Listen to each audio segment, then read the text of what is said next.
What's going on, guys? It's Adam P. Champions League match day at St James's Park tomorrow night, which means today is the media day and the return of Jose Mourinho. He will return to St James's Park. This, of course, is a manager historically has connections with Newcastle United because of Sir Bobby Robson, a manager who has never, ever won a league match in front of fans at St James's Park. Won a cup game early 2000s with Chelsea. He then won the league with Tottenham, but it was locked down, so in my opinion doesn't count. He has never ever been able to do it under the lights. He's never done it when the crowd is on his back. And tomorrow he is now taking on a Benfica side which has been poor before he came in. Will it remain that way? I believe so. I think Newcastle needs to win tomorrow. We have to win tomorrow, and I think we are going to win tomorrow to give you a confident prediction early on. If you guys are new around here, of course, make sure you get down there, hit that subscribe button so you don't miss out on the content tomorrow as we play in the Champions League. And of course, we are going to every single Champions League game, which means I will be in Marseille at our next game. So fingers crossed that's not my last game, but yeah, all joking aside, of course, we are here now awaiting Eddie Howe and the Newcastle United player. It's been confirmed that it's going to be Nick Pope today. And then afterwards, Mourinho will be turning up with just one Benfica player. Benfica will not be going to St James's Park tonight to train. A rare occurrence and the first Champions League team that has decided they will not train at St James's Park the night before the game. Will that bite them on the backside? We'll find out. But Mourinho on one Benfica player only for media duties.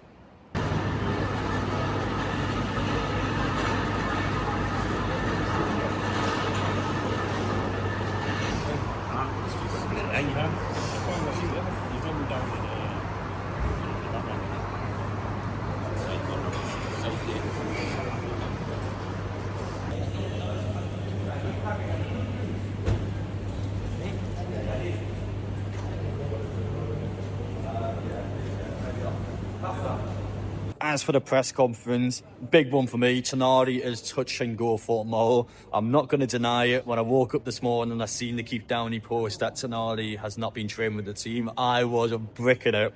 Straight away, you got to look at the evidence. Of course, he's just been out in international duty to Italy, played 2 massive games for them, and he came back for Newcastle. And when you hear news like that, especially after the season we've had in terms of bad news, I thought we were knackered. But thankfully, but I say thankfully, it's still not good he has a flu, but he has just got a flu.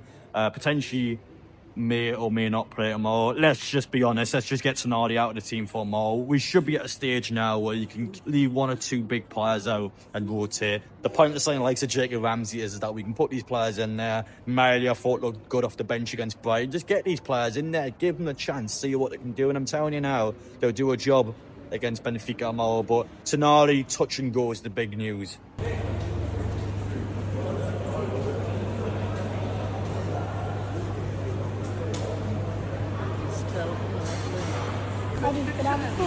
Yes.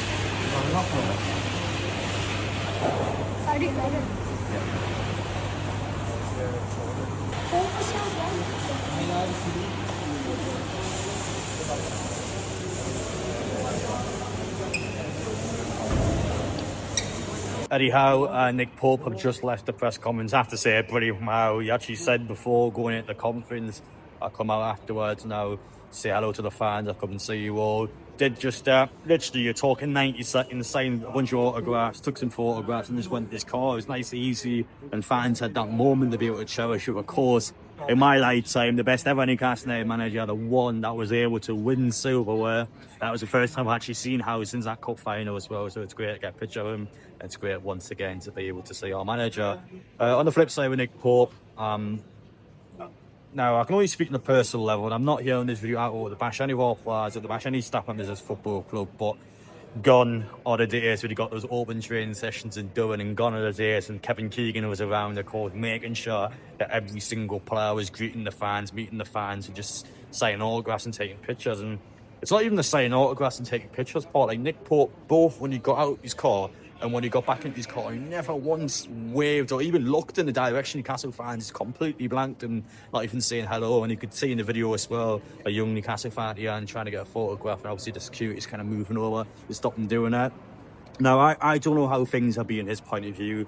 Of course, there's always two sides to a story. Maybe he's had some bad experiences with fans. I don't know. Maybe, of course, the fact he's there with his kid, he just wants to get in the car and go home. Fair enough. But yeah, I think you should just say hello to fans. I'm not expecting the guy to sign autographs and take photographs, but I think as an Newcastle United player, of course, you've got these fans that are waiting here for you. You know, good fans as well. They're not people that are, what's the word for it, not people that are trying to sell autographs on. They're just here to actually try and meet Nick Pope. And yeah, I think you should wave and say hello before going inside and before going back to the car. But maybe that's a different thing for me, but that's my personal opinion anyway. So about 1 hour or so, then Jose Mourinho will be arriving. The rest of the Benfica team, of course. I've got to move further down as those barricades are now coming over. Hi, my name's Pan. I'm from Thailand. Thailand. So is this your first ever time in Newcastle? This is my first time in Newcastle. So just arrived here, and I'll be here for two days. Well, you picked a good game to come to Benfica. Of course, a massive Champions League match now. I'm intrigued to know why Newcastle. Why do you support Newcastle? That's a long story. It's 30 years ago. Yeah, I watched the program in Thailand. It's the match highlights of every game in the weekend, and that's a great team that playing really attacking, and yeah, and the shirts black and white. Oh, that's cool for me. And I watch it over and over every week, and then it's gotta be Newcastle. So is it the entertainers I got you into it? You know, watching Kevin Keegan's Newcastle team all those years ago. Yeah, that time Kevin Keegan. Yeah. And Lace Ferdinand. Yeah. Andy Cole. Cheerleaders just come like the year after I support Newcastle. Yeah. And I'll ask you about the Benfica game tomorrow. Are you confident for your first game? You think we're going to win? Yeah, I'm quite confident with the team performance right now. Although we just lost last Premier League match, but it's going to be a good game. But it's no matter lose or win, it's going to be a good game, I'm sure. Yeah. Just off topic from the Benfica game, I wasn't even going to mention this, but I've just looked in our social media pages. Becky Langley has been sacked from Newcastle United women's team. I'm not even joking. I've just seen her a couple of hours ago walk past just to go inside the building. So she might have actually got sacked inside here while I was, of course, doing my video for the Benfica game. Without going into too much detail, because, of course, you guys are here to look at the Benfica stuff. I feel bad saying it because she is a legend. Of course, she brought the club from the 40 up to the second, but she's been backed a lot. I'm not going to deny it. She's been backed rewards from this football club. She's been given the money and investment she can do. There's no FFP, there's no PSR in women's football, and yet the club is, I would argue, a good step behind promotion this season. They haven't started the league well. They got a decent result against City yesterday, but the league games, I think, has been the nail in the coffin for her. Brutal, but I've actually seen her. She went inside the building, so it might have been the case. She's got sacked inside there, but Newcastle women would now move on with a brand new manager. As we are joined here by Charlie and his dad Peter. We are waiting for Jose Mourinho to arrive. Yeah. The Benfica flight has been delayed a little longer, so it doesn't get into Newcastle until 10 to 7. So we're here at 7ish waiting for the Benfica manager to come in. Of course, that's the obvious point. How excited are you to see Jose Mourinho in the flesh? Of course, I've never seen him before, so I'll be excited. And with his connection to Newcastle and, well, just everything he's done in football, really. Really hope we can get a photo with them. Yeah, the special one, his connection with Bobby Robson in Barcelona, and just, it's really good. It'll be great to see him. Look forward to it. Hopefully he'll take the time out to see the fans that are waiting for him. And of course, looking ahead at that game tomorrow against Benfica, are we confident for the game? I think it will actually be quite a tough game, but because it's at home, I do think we probably will win. But I'm going to go for 1-0 Newcastle. Bit of a scrappy game, but I think we will win, hopefully. I think we've got to bounce back after Saturday because it was an awful performance. So we've got to turn it on tomorrow night and get 3 points. We had a good result at Belgium in the last game, so against Belgium team, but we've got to get 3 points on the board to get up the top end of the Champions League. So fingers crossed we can do it. I think we will. I hope Faltamari scores another one like he did on Saturday.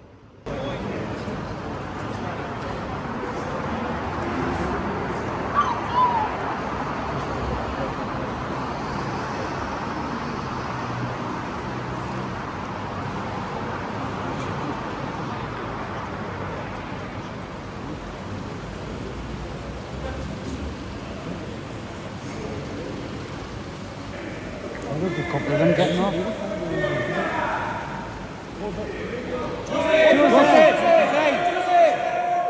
Oh no. when he comes out. There we have it. Jose Mourinho has just arrived at St James's Park 21 minutes after his scheduled press conference of the plane was delayed from Lisbon coming to Newcastle. Only Jose Mourinho on one player undergoing their media duties, with the rest of the team heading straight to the hotel. I'm going to assume they trained in the morning, decided to come across afterwards, and what was a brief encounter of Mourinho, hand up, hand down. In typical Mourinho fashion, he's never boring, is he? He's always a character, and he's always something. Even just turning up to a press conference is always mental. There's always something going on. But yeah, that was me standing around for 5 hours. It's just a 10-minute YouTube video you guys are going to be watching now, but that was me here in the court for over 5 hours now. I'm going to be waiting around until after the press conference. I'm basically processing this video now, so if you're watching this clip now, Mourinho's came back out, went back in the van, and has not met any fans. If there's a different clip in here, then of course he has met some fans, so I'm sticking around to see what happens. But of course, in terms of the video, that's about it from the press conference today. I'm looking forward to the Benfica game tomorrow. Must win for Newcastle. I actually think you could set yourself up already for success. You win against Benfica, beat Atletico before you've even looked at the other games. You've got 9 points, and 10 points last year was enough to get into the knockout phase of the competition. So you're setting yourself up for success before you've even touched the Marseille game. And Marseille and that Leverkusen away game, those two games are real killers if Newcastle does not get results at St James's Park. I think it's the 3 home games. I don't even think you need to look into a single away match. I think you win your 3 home games, and that's the story of your Champions League run, because all the games are winnable. I think we should be winning all the games on paper. That's the story of Newcastle's Champions League campaign. But we'll get into that conversation after the game more. We just have to get the result in. We can talk all we want. Newcastle needs to take action. Newcastle needs to get back into the flow of things, because I think if you take Nick Baltimore out of this season, I think it'll be very aggressive, and I think it will be quite a toxic season for Newcastle so far. If it wasn't for the bright spark in Baltimore, who is doing something and getting results for Newcastle, we just need our players to step up. We could talk about one player all we want. Our players have got to be stepping up. Alanga's a marquee sign at £60 million, needs to step up. I think Chow has stepped up. I think he's a quality sign for £30 million, but certainly the rest of the players. I think God needs to step up.